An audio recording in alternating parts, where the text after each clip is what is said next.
ទទួលបានសំណួរមួយថាហេតុអីសើម៉ាអីចាញ់ល្បិចក្រុមប្រទេសរបស់ជូកលៀង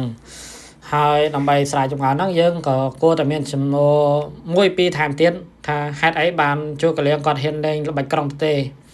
ជាមួយនឹងសើម៉ាអីនៅពេលនោះខ្ញុំសូមឆ្លើយសំណួរខាងក្រៅមុនជូកលៀងគាត់យល់ច្បាស់ពីសើម៉ាអីគាត់យល់ចិត្តច្បាស់ដោយបាត់ដៃអញ្ចឹងអូខេចាឥឡូវយើងឆ្លើយសំណួរខាងលើហេតុអ្វីបានសើម៉ាអីចាញ់ល្បិចក្រុមប្រទេស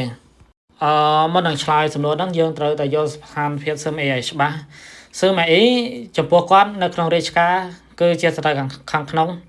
បងប្អូនតកូលឆាវហ្នឹងរកតែសម្រាប់គាត់ទេជូកលៀងគឺជាស្ត្រីខាងក្រៅហើយចំពោះសើម៉ាអីគាត់មិនមែនជាមន្ត្រីដែលស្មោះស្ម័គ្របដូរជីវិតជាមួយស្ដេចជាមួយនគរទេគាត់ដើម្បីការពារជីវិតគាត់ហើយនិងគ្រួសារគាត់តែប៉ុណ្ណោះអ្វីដែលធំជាងគេគឺគាត់ហើយនិងគ្រួសារគាត់ទីមួយសើម៉ាអីគាត់អត់ហ៊ានវាយចូលក្រុងតេហ្នឹងដោយសារតែគាត់ខ្លាចមានប្រកបបន្ទាប់ខ្ញុំនៅតែជឿជាក់ថាគាត់មិនអាចស្មានដឹងថាក្រុងហ្នឹងតេទេតែគាត់គិតថាក្នុងក្រុងហ្នឹងមានប្រកបបន្ទាប់ហើយបើសិនជាប្រកបបន្ទាប់ក៏ដោយហេតុអីបានសើម៉ាអីគាត់អត់ហ៊ានទៅវាយ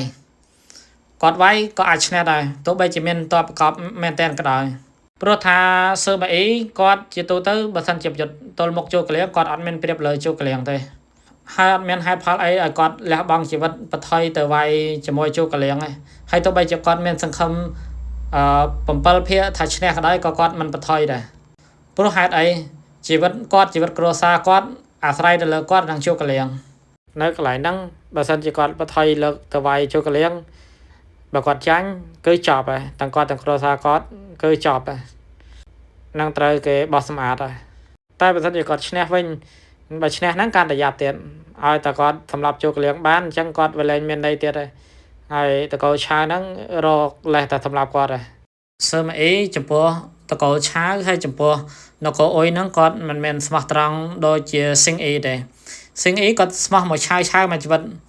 ចុងក្រោយគាត់ចំទាស់ក៏ដោយក៏គាត់ប្រឆាំងគាត់មិនមែនក្បត់ឆាវ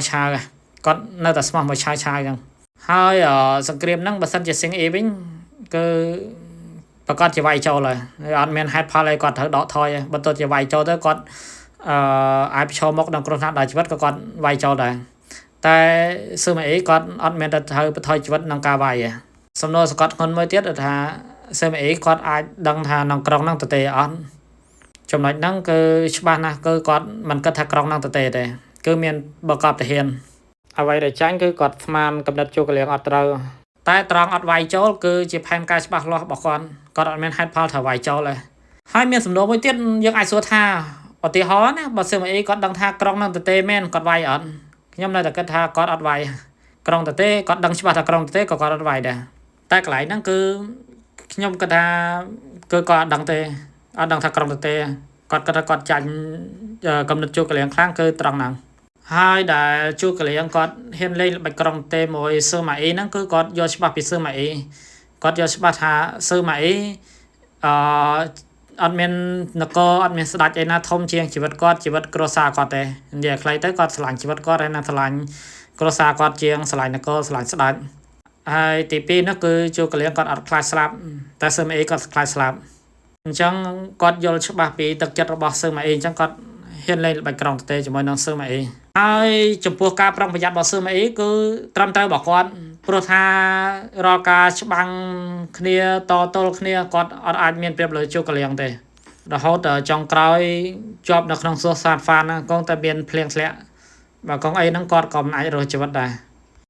អញ្ចឹងការមិនវាយចូលក្រុងទេរបស់សើម៉ាអីហ្នឹងគឺជាការគិតត្រឹមត្រូវរបស់គាត់